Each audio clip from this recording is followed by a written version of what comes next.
Ils essayent parce que ça coûte très cher en ce moment. Les hôtels sont vides en Haute-Égypte. Peut-être pas au Hurghada, là j'en reviens. Ça va plus ou moins, mais c'est un autre tourisme. C'est le low cost, le tout all inclusive. Oui, tout compris, exactement. Ça n'a rien à voir avec Donc ils perdent de l'argent. Et moi j'ai visité des endroits.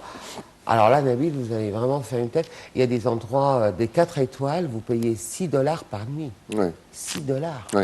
Justement, peut-être qu'avec le flottement, c'est vrai qu'on a l'impression que les prix, pour nous, peut-être deviennent un petit peu plus chers, mais pour les étrangers, sont beaucoup moins chers.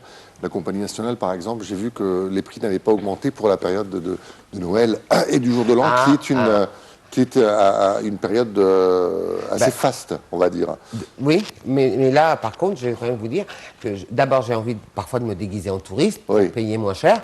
Et puis, égyptaire, je vous assure que justement, pour notre plateforme culturelle de la fin du mois de décembre, on m'a appelé de France, du Sud, les billets ont atteint les 3 000 € sur égyptaire. 3 000 €, avec l'euro à 19,20 livres. Oui. Bon, en tout cas, on va, juste parce qu'on a vraiment 2 minutes là, on va profiter de votre venue ici. Tout le monde a les yeux rivés aujourd'hui sur les États-Unis.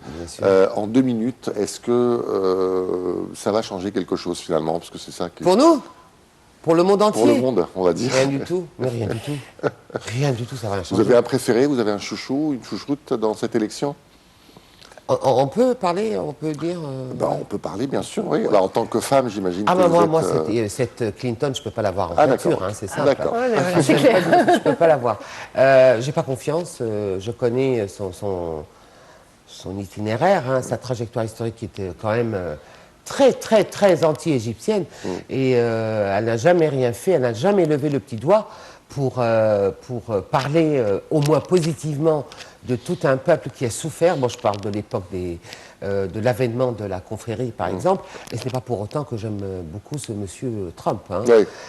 Donc, je leur souhaite bonne chance, et de toute façon, pour nous, ça ne va rien changer. Moi, j'ai cru en Obama à l'époque, je me suis dit, un Africain, je dis, ça y est, un pote. Tu parles.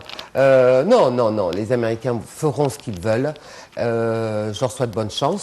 Et je fais la différence quand même entre la politique et l'administration des États-Unis et le peuple américain. J'ai énormément d'amis américains et je reste l'ami des Américains. Bien sûr.